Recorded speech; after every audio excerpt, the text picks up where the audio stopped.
নমস্কার, ৫টার ৫ মিশালে নিয়ে আপনাদের সাথে আমি প্রিয়াঙ্কা। শুরুতেই আমরা নজর রাখবো, ইস্তফা দিচ্ছেন বিচারপতি অভিজিৎ গঙ্গোপাধ্যায়। মঙ্গলবার বিচারপতি পদ থেকে ইস্তফা অভিজিৎ গঙ্গোপাধ্যায়ের। বিজেপি থেকে প্রার্থী হবেন বিচারপতি অভিজিৎ গঙ্গোপাধ্যায়? প্রশ্ন উঠছে, প্রশ্ন আরো জোরালো হচ্ছে। তার আগে আরো একবার আপনাদের জানিয়ে রাখি, আগামীকালই শেষ দিন বিচারপতি পদে, কারণ মঙ্গলবার বিচারপতি পদ থেকে ইস্তফা দেবেন বিচারপতি অভিজিৎ গঙ্গোপাধ্যায় এবং তিনি বলেন সব প্রশ্নের উত্তর দেবেন মঙ্গলবার। নানান প্রশ্ন উঠছে এবং সেই প্রশ্নের উত্তর তিনি মঙ্গলবার দেবেন বললেন বিচারপতি অভিজিৎ গঙ্গোপাধ্যায়। প্রতিনিধি অর্ণব এই মুহূর্তে আমাদের সঙ্গে রয়েছেন। অর্ণব, তাহলে তো আরো জোরালো হচ্ছে সেই সম্ভাবনা যে রাজনৈতিক ময়দানে কি এবার দেখা যাবে বিচারপতি অভিজিৎ গঙ্গোপাধ্যায়কে? দেখো, একেবারেই তাই। নিউজ 18 বাংলারই প্রশ্ন ছিল, আদালতে এজলাসে তিনি একজন বিচারে কাজ করেছেন, সেই আদালত ছেড়ে এবার কি জনতার আদালতে বিচারপতি অভিজিৎ গঙ্গোপাধ্যায়কে দেখা যাবে? তিনি প্রশ্ন উত্তর দেবো না বলেননি, তিনি প্রশ্নকে ইগনোর করেছেন এমনটা নয়। তিনি বলেছেন মঙ্গলবার দিন দুপুর 1টা নাগাদ কলকাতা হাইকোর্টের প্রাঙ্গণে সূর্য সেন মূর্তির সামনে তিনি বিধির প্রশ্নের উত্তর দেবেন। অর্থাৎ এই প্রশ্নের উত্তর তার কাছে রয়েছে। এই মুহূর্তে যেহেতু তিনি পদত্যাগ পত্র এখনো পাঠাননি, তাই রাষ্ট্রপতির যে নির্দেশিকায় তিনি বিচারপতি হয়েছেন 2018 সাল থেকে তিনি বিচারপতি কাজ করছেন, কাজে বিচারপতি পদে বসে এই রাজনৈতিক প্রশ্নের উত্তর তিনি দেবেন না। কাজেই তৃণমূলের মুখপাত্ররা বা তৃণমূল যেভাবে তাকে আক্রমণ করছে বা যে ধরনের সমালোচনা করছে সেই প্রশ্নের উত্তর, একই সঙ্গে জনতার আদালত অর্থাৎ সরাসরি জনতার ময়দানে যে মানুষ তার কাছ থেকে ন্যায় বিচার চাইতো, বিচার প্রার্থনা করতো, সেই মানুষের কাছে এবার বিচারপতি ভোট প্রার্থনা করবে। এই জায়গা তাকে কি দেখা যাবে? তিনি সরাসরি প্রশ্নের উত্তর দেব না বললেন, তিনি মঙ্গলবার দেব বলেছেন। কিন্তু তার পাঞ্জাবির যে রং, কার্যত গাঢ় হলুদ বা গেরুয়া, এই রং পরে পাঞ্জাবি পরে তিনি যেভাবে সাংবাদিক সম্মেলন করলেন এবং সাংবাদিক সম্মেলন শেষে পাঞ্জাবির রং যখন সংবাদ মাধ্যম বেশ বেশ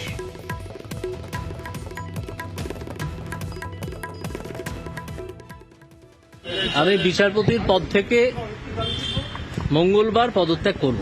আগামীকাল বিচারপতি হিসেবে আমার শেষ দিন।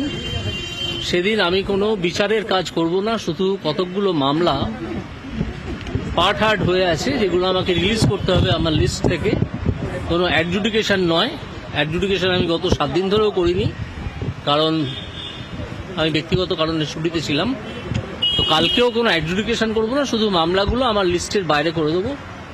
দিয়ে পরশু দিন আমি চিফ জাস্টিস, আমাদের হাইকোর্টের চিফ জাস্টিসকে মৌখিকভাবে জানাবো এবং পরশু দিন আমি ভারতের রাষ্ট্রপতিকে চিঠি লিখে জানিয়ে দেবো এবং সেই মুহূর্ত থেকে, যে মুহূর্তে আমি চিঠিটা পোস্ট করব, সেই মুহূর্ত থেকে আমার রেজিগনেশন কার্যকর হবে।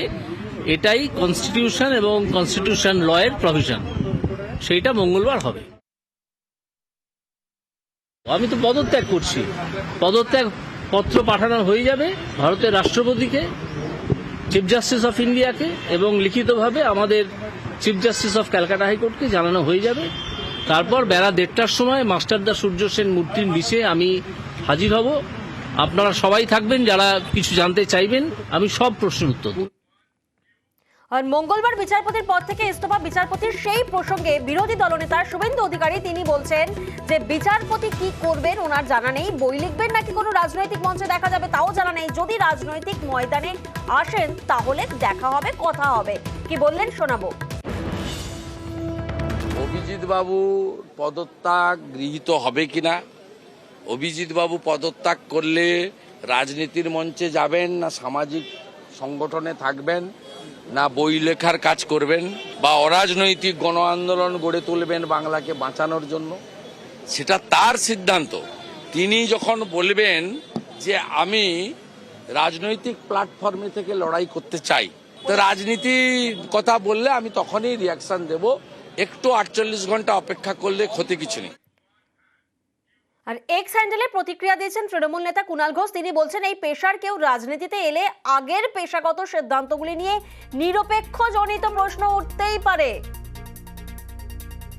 রাজনৈতিক মত পার্থক্য থাকবে, কিন্তু অন্য গুরুত্বপূর্ণ পেশা থেকে যদি কেউ রাজনীতিতে আসেন তাহলে আগের পেশাগত সিদ্ধান্তগুলি নিয়ে নিরপেক্ষ জনিত প্রশ্ন উঠতেই পারে।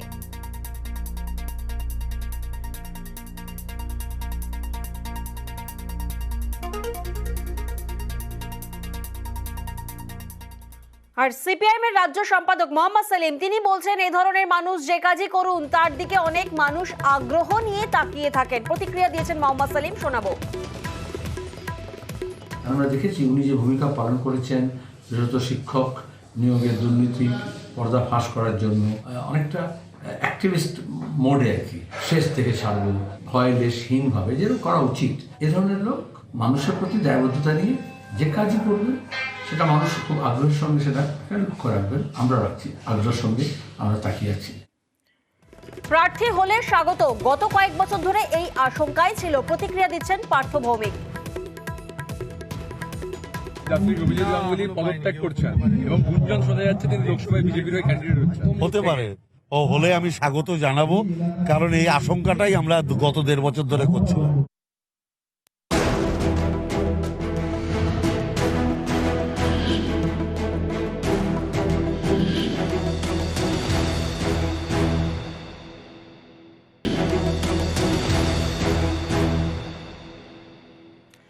অধিকারী পরিবারের 2 থেকে 1। এবার কাঁথি থেকে অধিকারী পরিবারের প্রার্থী আর তমলুক থেকে অধিকারীদের প্রার্থী না হওয়ার সম্ভাবনা। তমলুক থেকে বিচারপতি গঙ্গোপাধ্যায়ের লড়াইয়ের জল্পনা আরো জোরালো হচ্ছে। কিছুক্ষণ আগেই আমরা সেই খবর দেখিয়েছিলাম যে বিচারপতি অভিজিৎ গঙ্গোপাধ্যায় তিনি ইস্তফা দিচ্ছেন, আর তারপরেই সেই জল্পনা আরো জোরালো হচ্ছে যে তমলুক থেকে বিচারপতি গঙ্গোপাধ্যায়ের লড়াইয়ের সেই জল্পনা। প্রতিনিধি সুজিত এই মুহূর্তে আমাদের সঙ্গে রয়েছেন, সুজিতের কাছে একবার যাব সরাসরি। সুজিত, আমরা দেখেছি এর আগে বিধানসভা নির্বাচনে গোটা রাজ্য রাজনীতির নজরে ছিল নন্দীগ্রাম, এবং লোকসভা নির্বাচনের মুখেও আমরা দেখছি যে তমলুক নিয়ে জল্পনা কিন্তু আরো বাড়ছে, আরো জোরালো হচ্ছে। কারণ আমরা জানি যে কোথাও না কোথাও প্রশ্ন হচ্ছে যে তমলুক থেকে বিচারপতি গঙ্গোপাধ্যায়ের লড়াইয়ের সেই জল্পনা কি জানা যাচ্ছে? দেখো, যেটা সূত্র মারফত জানা যাচ্ছে যে কাঁথিতে গতকাল সৌমেন্দু অধিকারীর নাম ঘোষণা করেছে বিজেপি তাদের প্রার্থী হিসেবে। তারপর থেকে তমলুক নিয়ে জল্পনা বাড়ছে। প্রথম জল্পনা কি, তাহলে এই আসনে কে দাঁড়াচ্ছে? অধিকারী পরিবারের কোনো সদস্য? সেখানে কিন্তু সূত্র মারফত জানা যাচ্ছে যে এই আসনে না শুভেন্দু অধিকারী না দিব্যেন্দু অধিকারী প্রার্থী হচ্ছেন। আসলে প্রশ্নটা উঠছে কেন না, এই যে আসন তমলুক লোকসভা আসন, সেখানে 2004 সালে শুভেন্দু অধিকারী প্রথম দাঁড়িয়েছিলেন, তারপর থেকে 24 পর্যন্ত হয় শুভেন্দু অধিকারী নয় দিব্যেন্দু অধিকারী দাঁড়িয়েছেন, এবং তার কারণে কিন্তু জল্পনা বাড়ছে। যখন ঠিক হয়ে গেল যে অধিকারী পরিবারের কোনো সদস্য দাঁড়াচ্ছেন না প্রিয়াঙ্কা, তারপর থেকে কিন্তু জল্পনা বাড়ছে এই আসনে কে দাঁড়াবে তা নিয়ে। তেমন এখানে কিন্তু নাম উঠে আসছে অভিজিৎ গঙ্গোপাধ্যায়ের কথা। কারণ আজকে তার যে পদত্যাগের সিদ্ধান্ত কথা যখনই সংবাদ মাধ্যমে সামনে এলো, তারপর থেকে জোরালো হচ্ছে জল্পনা। এবং সেই জল্পনা কেন না, সতীশচন্দ্র সামন্ত সুশীল ধারারা যে আসনে দাঁড়িয়েছিলেন সেই নন্দীগ্রামের জেলা, সেই তমলুক লোকসভা কেন্দ্রে কিন্তু তার প্রার্থী হওয়ার যে একটা বলা সম্ভাবনা সেটা জোরালো হচ্ছে। এবং কেন জোরালো হচ্ছে, যখন কিনা ঠিক হয়ে গেল যে কাঁথিতে অধিকারী পরিবারের সদস্য একজন সৌমেন্দু অধিকারী প্রার্থী হলেও তমলুকে অধিকারী পরিবারের বাইরের কেউ প্রার্থী হতে যাচ্ছে, সেখানে বাইরের প্রার্থী কে না বিজেপি দাবি করে আসছিল সবসময় যে চমক থাকছে। চমকটা তাহলে কি এই অভিজিৎ গঙ্গোপাধ্যায়ের কথা বলতে চাইছিলেন বিজেপি সূত্র, সেটাই এখন 2-2 4 করতে চাইছে রাজনৈতিক মহল। জল্পনা কিন্তু জোর হচ্ছে এবং জল্পনা আলোচনা সবটাই কিন্তু চলছে। একেবারে 24-এর ভোটে বিজেপির হয়ে অধিকারী পরিবার থেকে কে প্রার্থী হচ্ছেন সেই দিকে তো জল্পনা থাকছেই। অন্যদিকে আমরা নজর রাখবো যে কাঁথি থেকে বিজেপির প্রার্থী সৌমেন্দু অধিকারী, ছেলে সৌমেন্দুর হয়ে প্রচারের ঘোষণা শিশির অধিকারীর। বিজেপির সঙ্গে আছি বলছেন শিশির অধিকারী, অমিত শাহের সঙ্গে আছি শিশির অধিকারী, তিনি বলছেন ছেলে সৌমেন্দুর হয়ে প্রচারের ঘোষণা করেছেন শিশির অধিকারী। কাঁথির বিজেপি প্রার্থীর হয়ে প্রচারে আশ্বাস। যোগ্য প্রার্থী হয়েছে, বহুদিন ধরে রাজনীতির সঙ্গে যুক্ত আছে, ওর পার্টিটা অনেকদিন ধরে করে, অনেকদিন বুঝে, জেলার সমস্যা জানে, বাংলার সমস্যা জানে। যেতে হবে, আবার সব জায়গায় যাবো এবং বলবো যোগ্য প্রার্থী। এবং এত বেশি অত্যাচার করেছে ওর উপরে। কতটা সময় দেবেন বিজেপির হয়ে? আমি এবার 100 টাইম দেবো, আমার কোনো অসুবিধা নেই। ওর আছি তো মোদির সঙ্গে, অমিত শাহের সঙ্গে আছি। অধিকারী পরিবার থেকে প্রার্থী করায় বিজেপিকে পরিবারতন্ত্র নিয়ে খোঁচা কুণাল ঘোষের। বিজেপি নরেন্দ্র মোদীজি পরিবারবাদের করা বলে গেলেন, সেখানে অধিকারী প্রাইভেট লিমিটেডের অন্যতম সদস্য সৌমেন্দু অধিকারী, শিশির অধিকারীর পুত্র, শুভেন্দু অধিকারীর ভাই, তো এটা পরিবারবাদে পড়ছে না? সৌমেন্দু অধিকারী তো পরিবারবাদের ব্র্যান্ড অ্যাম্বাসেডার, তারপরে আর এইসব কথা ওরা কি করে বলতে পারে? পারিবারিক কারণে টিকিট পাননি সৌমেন্দু, নিজের কাজের জন্যই পেয়েছেন পাল্টা তোপ শুভেন্দু অধিকারীর। তিনি যেমন পারিবারিক সূত্রে আমার ছোট ভাই, সাথে সাথে তিনি একজন ভারতীয় জনতা পার্টির কার্যকর্তা এবং তিনি 2021-এর 1 জানুয়ারি তার সমস্ত পদ থেকে রিজাইন করে তিনি ভারতীয় জনতা পার্টিতে কাজ করছেন গত প্রায় 2.5 বছরের সময়কালের বেশি সময় ধরে, এবং তিনি বর্তমান ভারতীয় জনতা পার্টির কাঁথি সাংগঠনিক জেলার একজন সাধারণ সম্পাদক। তাই দল মনে করেছে, তাই তাকে দিয়েছে। আমার অনুজ ভ্রাতা হিসেবে তিনি টিকিট পাননি। তাই দয়া করে ছিন্নমূল বা তোলামূল যাদের দেখলেই লোক চোর বলে, দয়া করে কাঁচের ঘরে বসে ঢিলটা ছুড়বেন।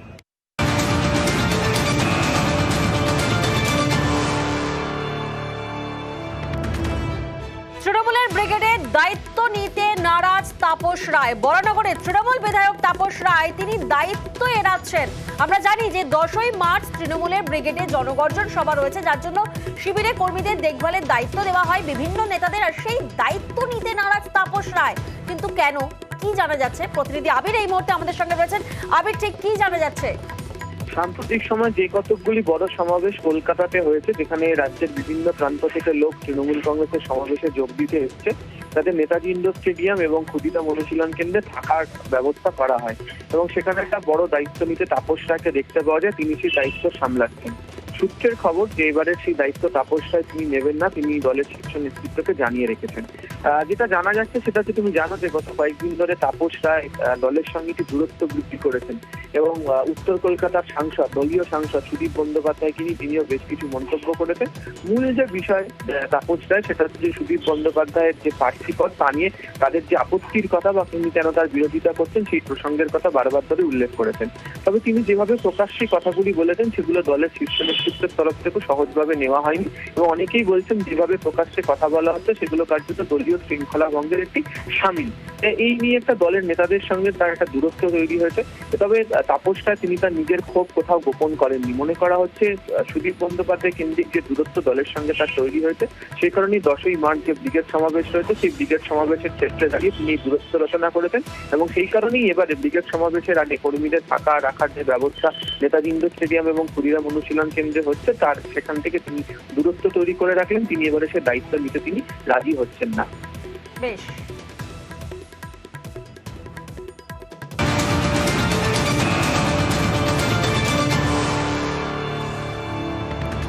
এবার যে খবরের দিকে নজর রাখতেই হচ্ছে, শাহজাহান তদন্তে অনীহা ইডির। সিআইডির শাহজাহান তদন্তে অনীহা ইডির। সিআইডির তলবে গেলেন না অভিযোগকারী অফিসার। প্রতিনিধি অমিত এই মুহূর্তে আমাদের সঙ্গে রয়েছেন, সরাসরি একবার অমিতের থেকে জানবো। অমিত, শাহজাহানকে হেফাজতে পেতে চাই ইডি, সে কারণেই কি সিআইডির তদন্তে বাধা?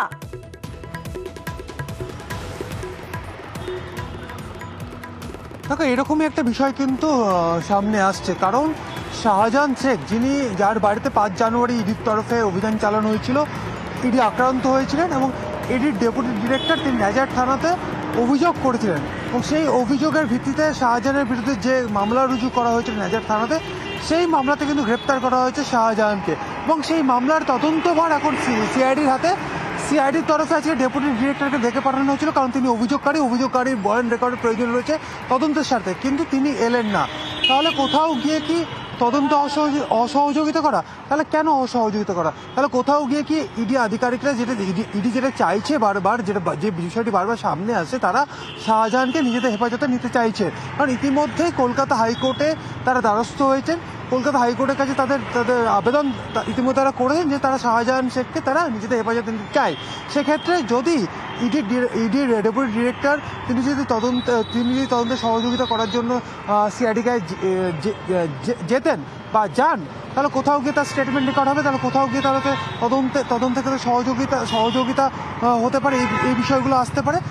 সেই জায়গা থেকে কিন্তু ওয়াকিবহল মহল মনে করছে কোথাও গিয়ে নিজেদের হেফাজতে পেতে গিয়েই বা নিজেদের হেফাজতে পেতে চাইছে ইডি, সেই জায়গা থেকে কিন্তু আজকে তিনি হাজিরা এড়িয়েছেন। যদিও তাকে মঙ্গলবার দিন আবারও তলব করা হয়েছে, শুধু আজকের বিষয়টি নয়, এর আগে নাজার থানার তরফে যখন তার ইডি অফিসে গিয়ে ইডির বসিরহাট পুলিশ জেলার যারা পুলিশ আধিকারিক রয়েছেন তারা স্টেটমেন্ট রেকর্ডের জন্য গিয়েছিলেন, সেই সময় কিন্তু ইডির তরফে কোনো রকম স্টেটমেন্ট দেওয়া হয়েছিল না, এমনটাও কিন্তু পুলিশ সূত্র থেকে দাবি করা হয়েছিল। সেই জায়গা থেকে আগামীকাল সোমবার হাইকোর্টেও মামলা রয়েছে। এখন দেখার হাইকোর্ট কি অর্ডার দিচ্ছে এবং ইডি পরবর্তী পদক্ষেপ কি করতে চাইছে। একেবারে, এবং এটাও দেখার যে মঙ্গলবার ফের যে ইডির অফিসারকে তলব করা হয়েছে তিনি যান কিনা। ধূপগুড়ির দিকে নজর রাখবো। ধূপগুড়িতে ব্যাংকে দাদাগিরি তৃণমূল নেতার। ফ্রিজ অ্যাকাউন্ট খোলার দাবিতে ব্যাংকে তিনি চড়াও হন। দেখুন সেই ছবি আগে আপনাদেরকে দেখাই, সিসি ক্যামেরার ফুটেজের ছবি আপনাদেরকে দেখাচ্ছি ধূপগুড়ির ব্যাংকে।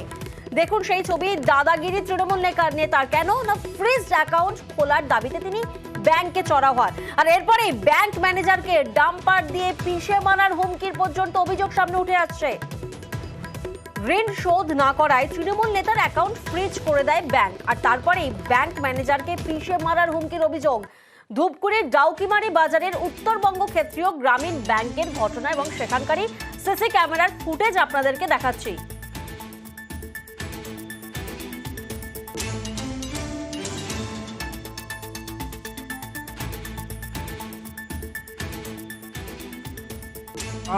সাড়ে 12টার দিকে কিছু লোক আসে, তারা প্রত্যেকেই ঋণ খেলাপি উত্তরবঙ্গ ক্ষেত্রীয় গ্রামীণ ব্যাংকের ডাউকিমারি শাখায়। ওনারা টাকা তুলতে পারেননি, এই জন্য আমাকে সরাসরি লাইভ থ্রেট দিচ্ছে, বলছে ডাম্পার চালিয়ে রান ওভার করে দেবে। আমরা প্রত্যেকেই খুবই আতঙ্কিত। অকথ্য কথা গালিগালাজ দিয়েছে, সেটা বলছে ডাম্পার চালিয়ে রান ওভার করে দেবো। যদি সে এই কথা বলে থাকে, সে অন্যায় করেছে, অবশ্যই আইনত ব্যবস্থা তার বিরুদ্ধে নেওয়া উচিত। দলীয় যদি কোনো কর্মী বা নেতা যদি এর মধ্যে যুক্ত থাকে, দলীয় পর্যায়ে তার বিরুদ্ধে তদন্ত হবে, প্রমাণিত হয় যে অবশ্যই সে দোষী, দল তার বিরুদ্ধে ব্যবস্থা নেবে। আইন বহির্ভূত কোনো কাজ করে থাকে, দল সে তার সঙ্গে থাকবে না। ব্রিটিশ আমলে জরাজীর্ণ সেতু তৈরি হচ্ছে নতুন করে। দেরিতে হলেও সেতুর কাজ শুরু হওয়ায় খুশি জেলার মানুষ। পুরুলিয়া বরাকর রাজ্য সড়কের পুরুলিয়া শহর সংলগ্ন গুরুত্বপূর্ণ সেতুটি দীর্ঘদিন ধরে এই বিপজ্জনক অবস্থায় ছিল। পুরুলিয়া শহরে ঢোকার অন্যতম গুরুত্বপূর্ণ সেতু এটি, আর দীর্ঘ অপেক্ষার পর এই সেতু নির্মাণের কাজ শুরু হয়েছে।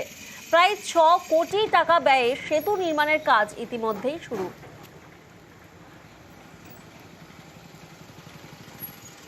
গাড়ি যাতায়াত করতে অসুবিধা হতো, দুটো গাড়ি একসাথে পার হতো না, তাতে অনেক জ্যাম হতো প্রচুর। অফিস স্কুল আদালতে যাওয়ার মানুষের অসুবিধা হতো। এখন বড় করে হবে, এটাতে ভালো হবে, মানুষজনের সুবিধা হবে, যাতায়াতের সুবিধা হবে। এটা শুরু যে ভালো হয়েছে, আমাদের তো ভালো লাগছে যে জলদি মধ্যে গেলে আরও ভালো লাগবে। এখানে ব্রিজের বহুত অসুবিধা হয়, পাবলিকের অসুবিধা হয়, মানুষের সবার অসুবিধা হয়। হ্যাঁ, বহুত বিপজ্জনক ছিল। তারপর ধরেন গাড়ি যাওয়া আসা অসুবিধা হয়, জাম লেগে যায়। পুরুলিয়া বরাকর রোডের যে সেতুটি, সেই সেতুটি সত্যিই ব্রিটিশ আমলের। আমি যতদিন দেখতে পাচ্ছি বা এর আগেও যে ওখানে কোনো কাজও হয়নি, তো আমরা ওই সেতুটা করা হচ্ছে। প্রায় 40 কিলোমিটার রাস্তা, 88 কোটি টাকা ব্যয়ে। এবং ওই সেতুটাও নয়, ওই রাস্তাতে যতগুলো কালভার্ট বা সেতু আছে সবগুলোই করা হচ্ছে এবং মানুষের অনেক দিনের সেটা দাবি ছিল। দীর্ঘদিনের দাবি ছিল পাকা সেতু নির্মাণের। অবশেষে গ্রামবাসীদের দাবি মেনে বাঁকুড়া ছাতনা ধবন গ্রাম পঞ্চায়েতের পাকা সেতুর ভিত্তিপ্রস্তর স্থাপন হলো। 1,61,00,000 টাকা বরাদ্দের এই পাকা সেতুর ভিত্তিপ্রস্তর স্থাপন হয় এবং সেতুর কাজ শুরু হওয়ায় খুশি গ্রামবাসীরা।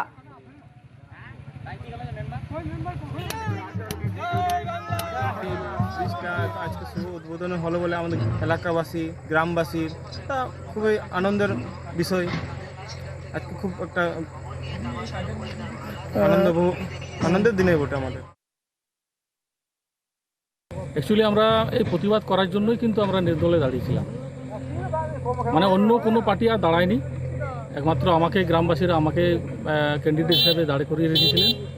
আমি সহমত করি, আর এই সহমত করার পর কিন্তু আমরা যে কাজটা এখন দেখতে পাচ্ছি, এইগুলোর সবার মানে চেষ্টাই কিন্তু আমাদের এই কাজটা সফল হচ্ছে আর হবে, এটাই আশা রাখি। অবশ্যই ধন্যবাদ জানাবো আমাদের মাননীয় মুখ্যমন্ত্রী মমতা বন্দ্যোপাধ্যায়কে, আমাদের জেলা শাসক, আমাদের ডিএম স্যার, আমাদের ছাতনা বিডিও স্যার এবং সকল যারা রয়েছেন পঞ্চায়েত সমিতি, আমাদের পঞ্চায়েতের জেলা পরিষদের সকল রয়েছে, সকলকে ধন্যবাদ জানাবো। সত্যি এই ব্রিজটা আমি এক্ষুনি নিজের স্বচক্ষে দেখলাম যে এখানে একটা বড় বাস যাচ্ছে। এই ব্রিজটার যা অবস্থা সত্যি আমি ভাবতেই পারছি যে বর্ষাকালে যে কী অবস্থা হয় সেটা আমি কল্পনা করতে পারছি। ভালো হলো যে উন্নয়ন এসছে গ্রামে, গ্রামবাসীরা খুশি, আমরাও খুশি। পর্যটকদের জন্য সুখবর, হলদিবাড়ি জলদাপাড়া যাওয়ার রাস্তার কাজ শুরু হয়েছে। চিলাপাতার দিক থেকে 5 কিলোমিটার এই রাস্তার সংস্কারের ফলে জলদাপাড়ায় পর্যটকদের ভিড় আরও বাড়বে বলে আশা করছে প্রশাসন। দীর্ঘদিন থেকে এই রাস্তা মেরামতের দাবি উঠেছিল, অবশেষে রবিবার থেকে রাস্তার সংস্কারের কাজ শুরু হলো। আলিপুরদুয়ারের বিধায়ক রাস্তার কাজ পরিদর্শন করেন।